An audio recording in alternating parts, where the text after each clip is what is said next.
Hello dears. आज के इस वीडियो में आप सबका स्वागत है। जैसे कि आप लोग पिछले वीडियो में कमेंट करके बोल रहे थे कि सर हिंदी का भी वीडियो बनाइए, तो चलिए इस वीडियो में हम देखेंगे हिंदी व्याकरण का आईएमपी जीके कौन कौन सा है जो कि परीक्षा की दृष्टि से बहुत ही ज़्यादा उपयोगी है। ठीक है, तो चलिए शुरू करते हैं। और ये हमारा पार्ट 1 है। ठीक है, इसके बाद हम पार्ट 2 लाएंगे। ठीक, चलिए शुरू करते हैं। शुरू करने से पहले यदि जो लाइक नहीं किए तो लाइक करें, शेयर नहीं किए शेयर करें और सब्सक्राइब जरूर करें। ठीक है, और साथ में बेल आइकन भी प्रेस जरूर करें ताकि नोटिफिकेशन जल्द से जल्द आपको मिल सके। और यदि आप लोग पीडीएफ इसका चाहते हो पीडीएफ, तो आप लोग मेरे जो टेलीग्राम चैनल है उस पर ज्वाइन हो जाइए। उसका लिंक मैं नीचे डिस्क्रिप्शन में दे दूंगा। ठीक है, चलिए शुरू करते हैं। शुरू करने से पहले देखते हैं कि ये जो हमारा एक पिछला वीडियो था इसमें कुछ लोगों को डाउट था। फॉरेस्ट गार्ड आईएमपी जीके करके वीडियो है, पार्ट 2 है। टॉप 25 क्वेश्चन बताए हैं हम इसमें। इसमें कुछ लोग को डाउट था, वो देख लेते हैं, पहले क्लियर कर लेते हैं। तो इसमें डाउट ये था कि क्वेश्चन नंबर 8 राज्य का सबसे छोटा वन वृत्त है, और क्वेश्चन नंबर 12 राज्य के किस जिले में सबसे कम वन क्षेत्रफल है। ये क्वेश्चन दोनों सेम है बोल रहे थे कुछ लोग, जबकि इसमें राइट आंसर 8 में दुर्ग वन वृत्त है। और जो क्वेश्चन नंबर 12 है इसमें भी दुर्ग राइट होना चाहिए, लेकिन यहाँ राइट आंसर जांजगीर चांपा को किए हैं। तो ये क्यों किए हैं, तो इसमें दोनों में क्या डिफरेंस है, ऐसा पूछ रहे थे। ठीक है, तो उस डाउट को मैं क्लियर करता हूँ कि यहाँ क्वेश्चन पूछा गया है वन वृत्त। वन वृत्त मतलब होता है फॉरेस्ट डिविजनल, ना कि यहाँ कोई जिले को पूछा गया है। ठीक है, तो छत्तीसगढ़ में अभी कुल टोटल 6 वन वृत्त है, 6 फॉरेस्ट डिविजनल है।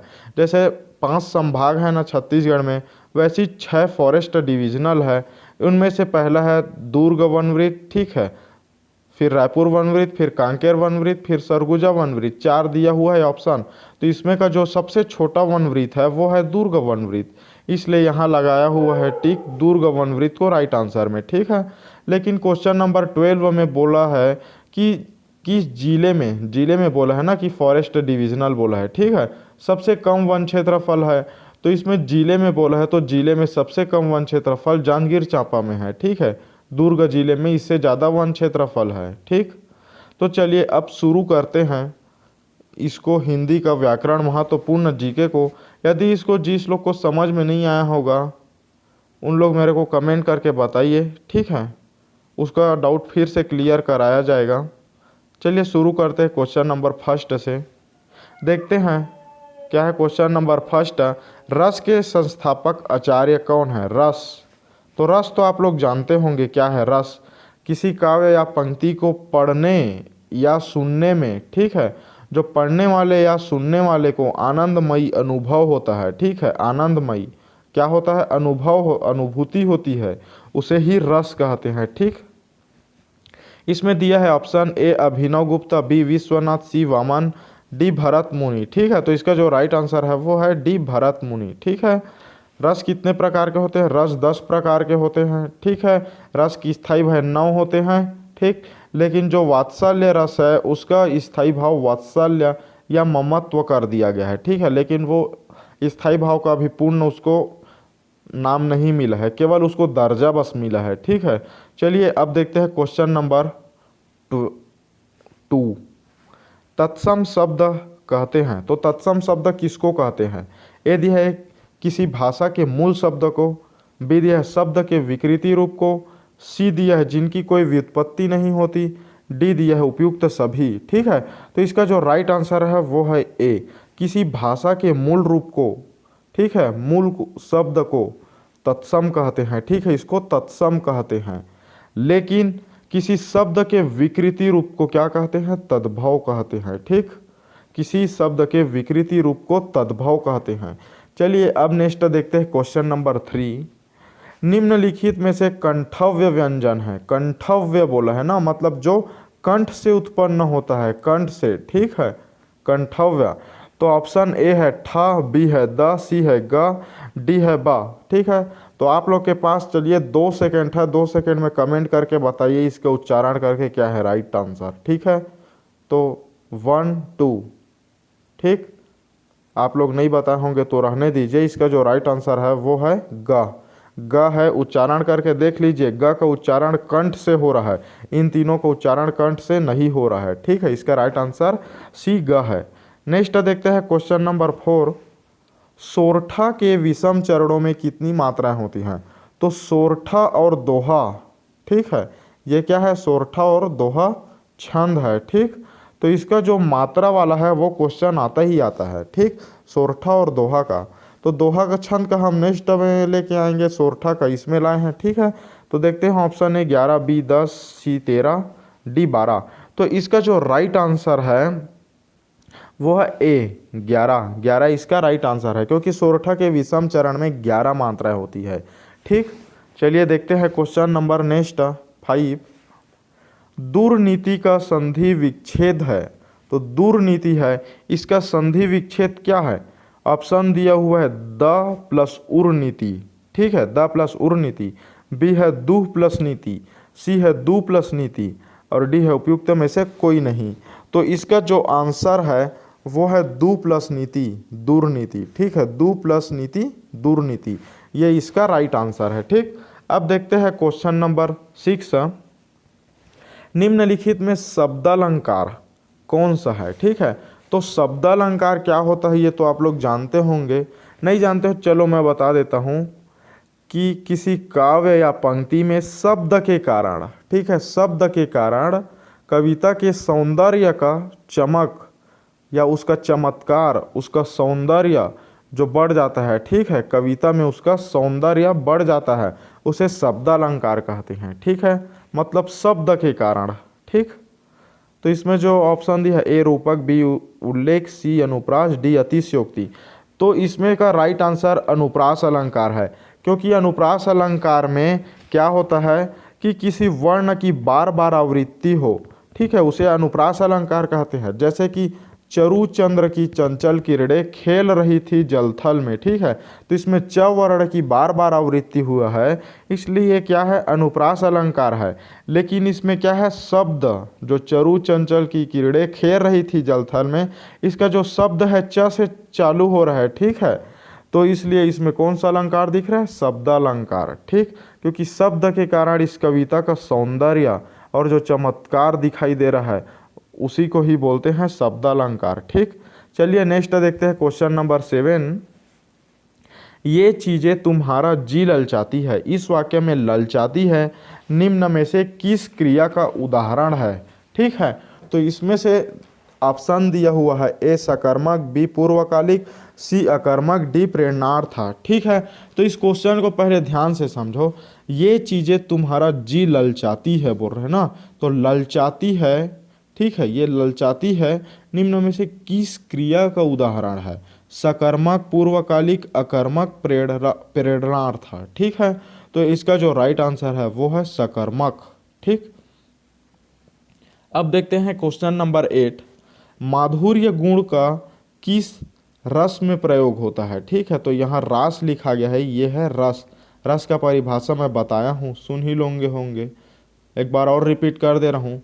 किसी काव्य या पंक्ति को पढ़ने में, सुनने में या देखने में, पढ़ने वाले, सुनने वाले या देखने वाले के मन में जो आनंदमयी अनुभूति होती है उसे ही रस कहते हैं। ठीक, ये आप लोग का रिवीजन हो गया, समझिए। तो इसमें बोला गया कि माधुर्य गुण का किस रस में प्रयोग होता है? ए है शांत रस, बी श्रृंगार रस, सी भयानक रस, डी रौद्र रस। ठीक है, तो इसमें से जो राइट आंसर है वो है श्रृंगार रस। ठीक, श्रृंगार रस में माधुर्य गुण का अनुभूति होता है। ठीक है, इसका प्रयोग होता है, क्योंकि श्रृंगार रस दो प्रकार के होता है, एक संयोग श्रृंगार रस, ठीक, और एक है वियोग श्रृंगार रस।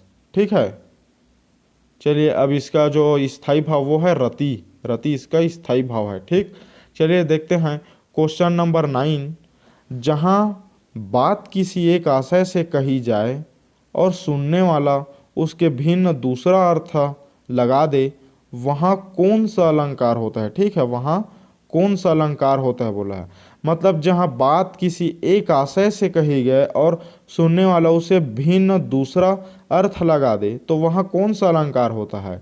अलंकार तो आप लोग जानते ही होंगे, ठीक है, किसी काव्य या पंक्ति की शोभा बढ़ाने वाले तत्व को ही अलंकार कहते हैं। ठीक है, तो इसमें जो ऑप्शन दिया हुआ है ए उपमा, बी रूपक, सी अनुप्रास, डी वक्रोक्ति। ठीक है। तो इसका जो राइट आंसर है वो है डी वक्रोक्ति, क्योंकि इसमें जब कोई बात कही जाती है तो उसका आशय दूसरा होता है, लेकिन इसको जब कोई सुनता है ना तो इसका दूसरा अर्थ निकालता है। ठीक है, तो वहाँ होता है वक्रोक्ति अलंकार। ठीक, उपमा अलंकार तो आप लोग जानते ही होंगे कि उपमा अलंकार क्या है। जहाँ किसी वस्तु का, एक वस्तु का तुलना दूसरी वस्तु से की जाए उसे उपमा अलंकार कहते हैं, मतलब एक वस्तु का तुलना दूसरी वस्तु से करते हैं। ठीक है, और रूपक अलंकार जानते हैं, जहाँ उपमेय में उपमान प्रतीत हो वहाँ रूपक अलंकार होता है। ठीक है, और अनुप्रास अलंकार भी आप लोग जान गए होंगे, बताया होगा। किसी वर्ण की बार बार आवृत्ति से जो काव्य या पंक्ति में सौंदर्य है वो बढ़ जाता है। ठीक है, एक ही वर्ण की बार बार आवृत्ति होती है तो उसे अनुप्रास अलंकार कहते हैं। अब नेक्स्ट देखते हैं क्वेश्चन नंबर 10, काव्य की शोभा बढ़ाने वाले तत्व को क्या कहते हैं? तो काव्य की शोभा बढ़ाने वाले तत्व को अलंकार कहते हैं। ठीक है, ए है रस, बी समास, सी संधि। ये तीनों का परिभाषा क्या है आप लोग कमेंट में मेरे को शॉर्टकट में बता सकते हैं तो बता दीजिएगा। ठीक है, रस का तो मैं बता दिया हूँ, समास क्या है, संधि क्या है, ये आप बता सकते हैं। ठीक, नेक्स्ट देखते हैं क्वेश्चन नंबर 11, अर्धसम मात्रिक जाति का छंद है। तो यहाँ बोला गया है कि अर्धसम मात्रिक जाति का छंद कौन सा है? ए है रोला, बी है दोहा, सी है चौपाई, डी है कुंडलियाँ। तो इसका जो राइट आंसर है वो है डी कुंडलियाँ। कुंडलियाँ क्या है? अर्धसम मात्रिक जाति का छंद है। ठीक है, अब चलिए देखते हैं क्वेश्चन नंबर नेक्स्ट, छंद कितने प्रकार के होते हैं? तो छंद यहाँ बोला है कितने प्रकार के होते हैं? छंद यहाँ 3 प्रकार के होते हैं। क्या क्या छंद होते हैं? तो ये है वार्णिक छंद, वार्णिक छंद होता है। ठीक, दूसरा होता है मात्रिक छंद। ठीक है, और तीसरा होता है मुक्त छंद। ठीक, मुक्त छंद। नेक्स्ट देखते हैं अब क्वेश्चन नंबर 13, प्रवाह लेने के लिए छंद की पंक्ति में ठहरना क्या कहलाता है? ए है गति, बी है यति, सी है तुक, डी है लय। ये जो 4 ऑप्शन दिया हुआ है ये क्या है आप लोग जानते हैं क्या? नहीं जानते तो सुन लो, ये है छंद के प्रकार। ठीक है, सॉरी छंद के अंग हैं। ठीक है, ये छंद के अंग हैं, लेकिन अभी जो पिछले क्वेश्चन में मैं बताया हूँ 3 वो प्रकार है, और ये जो हैं 7 होता है छंद का अंग। ठीक, तो ये उनमें से 4 का ऑप्शन दिया हुआ है, जिसमें से क्वेश्चन पूछा है कि प्रवाह लेने के लिए छंद की पंक्ति में ठहरना क्या कहलाता है? गति, यति, तुक, लय। तो इसका जो राइट आंसर है वो है यति। ठीक है, बी इसका राइट आंसर है।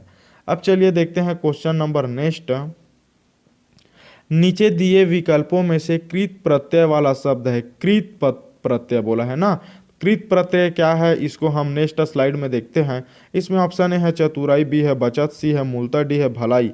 तो इसका जो राइट आंसर है वो है बचत। बचत इसका राइट आंसर है।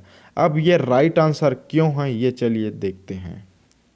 अब वो राइट आंसर इसलिए है क्योंकि कृत प्रत्यय में क्या होता है, धातु या क्रिया के अंत में प्रयुक्त होकर उसके अर्थ में नवीनता लेने वाले, मतलब लाने वाले, ठीक है, लाने वाले प्रत्यय को कृत प्रत्यय कहते हैं। जैसे कि लड़ प्लस आई, लड़ाई। ठीक है, पहले लड़ क्या था, अलग था। ठीक है, इसमें जब आई प्रत्यय लगा तो ये क्या किया, जब प्रत्यय जुड़ा तो इसका अर्थ को बदल दिया। ठीक है, नवीनता अर्थ ले आया लड़ाई। जैसे पठ है और इसमें अनि प्रत्यय डाल देंगे तो ये क्या हो जाएगा, पठनीय।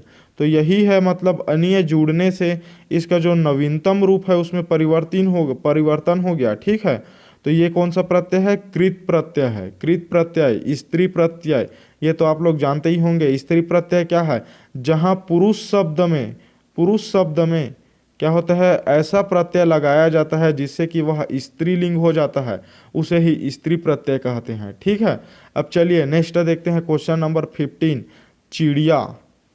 चिड़िया शब्द में प्रयुक्त प्रत्यय है तो क्या है, ए है या, बी है आ, सी है डिया, डी है या। तो इसका जो राइट आंसर है वो है डी, या। चिड़, चिड़ प्लस या बराबर चिड़िया। ठीक है, बराबर चिड़िया। अब चलिए नेक्स्ट देखते हैं क्वेश्चन नंबर 16, संन्यास शब्द में उपसर्ग है। संन्यास शब्द में उपसर्ग, ए दिया है सा, बी दिया है सम, डी दिया है सन, और डी दिया है कोई नहीं, सी दिया है सन, डी दिया है कोई नहीं। तो इसका जो राइट आंसर है संन्यास शब्द का उपसर्ग, इसका जो राइट आंसर है वो है बी, सम। ठीक है, सम इसका राइट आंसर है। उपसर्ग किसको बोलते हैं? किसी मूल शब्द के प्रथम मतलब शुरू में लगने वाले वर्ण या शब्द को ही हम उपसर्ग कहते हैं। जैसे कि इसमें सम, दो वर्ण, तो ये शब्द हुआ। जब ये एक लौता रहता तो ये क्या होता? वर्ण। ठीक है, तो ये क्या है? सम इसका राइट आंसर है, उपसर्ग। ठीक, नेक्स्ट देखते हैं क्वेश्चन नंबर 17। अनेक उपसर्गों वाला शब्द है। ए है व्याकरण, बी है सुसंस्कृत, सी है अवदान, डी है अध्याय। ठीक है, तो इसका जो राइट आंसर है वो है व्याकरण। व्याकरण में बहुत सारे उपसर्ग है, जैसे व्य है या व्याग है या व्याक है, ये 3 उपसर्ग है। ठीक है, लेकिन इसमें बाकी में नहीं है, इसलिए अनेक उपसर्ग वाला शब्द व्याकरण है। ठीक, तबीयत खराब होने के कारण गला सूख रहा है, जिसके कारण पढ़ाने में थोड़ा दिक्कत हो रहा है, तो आप लोग इतना समझ सकते हैं। ठीक है, इसके लिए माफ़ी चाहता हूँ, दिक्कत हो रहा है आप लोग को बताने में, जिससे आप लोग को थोड़ा डिस्टरबेंस होगा, लेकिन आप लोग डिस्टरबेंस पे ध्यान मत दीजिए। ठीक, जो दिख रहा है या जो बोल रहा हूँ उस पर ध्यान दीजिए। ठीक है, चलिए देखते हैं क्वेश्चन नंबर 18। यमराज का पर्यायवाची क्या है? यमराज का पर्यायवाची बोला है ना, पर्यायवाची एक या एक से अधिक रहता है, मतलब 2 या 2 से अधिक रहता है। ठीक है, पर्यायवाची। ए दिया है कृतांत, बी दिया है विधि, सी दिया है विधाता, डी दिया है कालचक्र। तो इसका जो राइट आंसर है वो है कृतांत। कृतांत पर्यायवाची है। ठीक है, किसका? यमराज का कृतांत। ठीक, नेक्स्ट देखते हैं क्वेश्चन नंबर 19। नस्वर का विलोम शब्द है। विलोम मतलब अपोजिट शब्द। ठीक है, तो नस्वर का क्या है? ए है क्षणिक, बी है चिरंतन, सी है सदैव, डी है कदाचित। तो इसका जो राइट आंसर है वो है चिरंतन। चिरंतन इसका राइट आंसर है। चिरंतन नस्वर का विलोम शब्द है। ठीक है, नेक्स्ट देखते हैं क्वेश्चन नंबर 20। जो किए हुए उपकार को नहीं मानता उसके लिए वन वर्ड, ये वन वर्ड है। ठीक है, वन वर्ड क्या है? ए कृतज्ञ, बी कृतज्ञ, सी उपकारी, डी अनुपकारी। तो इसका जो राइट आंसर है वो है कृतज्ञ। कृतज्ञ उस व्यक्ति को बोलेंगे जो अपने द्वारा किए हुए उपकार को नहीं मानता है। ठीक है, नेक्स्ट देखते हैं क्वेश्चन नंबर 21। लीपा पोती करना मुहावरे का अर्थ है। तो लीपा पोती करना मुहावरे का अर्थ क्या है? ए दिया है अभिमान करना, बी दिया है छिपाने का प्रयास करना, सी है पूरी तरह कार्य में जुट जाना, डी है दीवार का पोताई करना। ठीक, तो इसका जो राइट आंसर है वो है छिपाने का प्रयास करना। छिपाने का प्रयास करना होता है लीपा पोती करना मुहावरे का अर्थ है। ठीक है, अब चलिए देखते हैं क्वेश्चन नंबर नेक्स्ट 22। सफ़ेद झूठ होना का अर्थ क्या है? तो जो सफ़ेद झूठ होना बोलते हैं ना कई लोग मुहावरा, तो इसका अर्थ क्या है? ए है पूर्णतः सत्य असत्य, बी है सच होना, सी है अभिमान, डी है शिष्ट। तो इसका जो राइट आंसर है वो है ए पूर्णतः असत्य। ठीक है, सफ़ेद झूठ होना का अर्थ है पूर्णतः असत्य। अब नेक्स्ट देखते हैं नाक रगड़ना मुहावरे का अर्थ है। ए है विनती करना, बी है प्रभावित करना, सी है परेशान करना, डी है उपेक्षा करना। तो इसका जो राइट आंसर है वो है ए विनती करना। नाक रगड़ना का अर्थ है विनती करना। ठीक है, नेक्स्ट देखते हैं क्वेश्चन नंबर 24। व का उच्चारण स्थान क्या है? ओष्ठ्य, दंत्य, दंत्योष्ठी, तालव्य। ठीक है, ओठ दांत, दांत और ओठ, ताल तालव्य मतलब जीव। ठीक है, तो इसका जो राइट आंसर है ये क्या है? तो इसका जो राइट आंसर है वो है दंत्योष्ठी। वाह वाह, ठीक, बोल के देख लो आप लोग भी। नेक्स्ट देखते हैं क्वेश्चन नंबर 25। अंगा या अड़ा ना मा, ये 5 व्यंजन दिए हुए हैं। ठीक है, तो ये कौन सा व्यंजन है? अंतस्थ, अनुनासिक, ऊष्म, उच्छिप्त। तो ये कौन सा व्यंजन है? अनुनासिक व्यंजन है। ठीक है, अंगा या ड़ा ना मा, ये जो 5 है ये अनुनासिक व्यंजन है। ठीक, तो इस प्रकार हम लोग 25 मोस्ट इम्पॉर्टेंट क्वेश्चन देखे हुए हैं। ठीक, यदि आप लोग लाइक नहीं किए तो लाइक करें, शेयर नहीं किए तो शेयर करें, और सब्सक्राइब नहीं किए तो सब्सक्राइब जरूर करें। ठीक है, तो ये 25 क्वेश्चन बहुत ही ज़्यादा उपयोगी है, इसको आप लोग अच्छे से पढ़ लेना। इसका हम बाकी 25 क्वेश्चन नेक्स्ट वीडियो में लाएंगे जो और ज़्यादा महत्व रखता है। ठीक है, परीक्षा के लिए। तो चलिए आज का वीडियो बस इतना ही। जिन लोग को समझ में नहीं आया होगा वो कमेंट करके बता सकते हैं, या टेलीग्राम चैनल में मेरे को बता सकते हैं, ठीक है। और एक बात ध्यान से सुन लीजिए, जिन लोग मेरे टेलीग्राम चैनल पे जुड़े हैं उन लोग पढ़ाई से रिलेटेड ही बात करिए, ठीक है, पढ़ाई से रिलेटेड। उसके अतिरिक्त कि कौन कहाँ से है, किसका क्या नंबर है, ये सब में ध्यान मत दीजिए, क्योंकि अभी आप लोग का जो लाइफ है वो क्या करने का है, अपने करियर पे फोकस करने का है, ठीक है, करियर पे, ना कि किसी और चीज़ पे। तो सबसे पहले देखिए करियर पे फोकस, ठीक। इसलिए आप लोग पढ़ाई का बात कीजिए, ठीक है। तो चलिए मिलते हैं अब नेक्स्ट वीडियो में। आज के लिए बस इतना ही।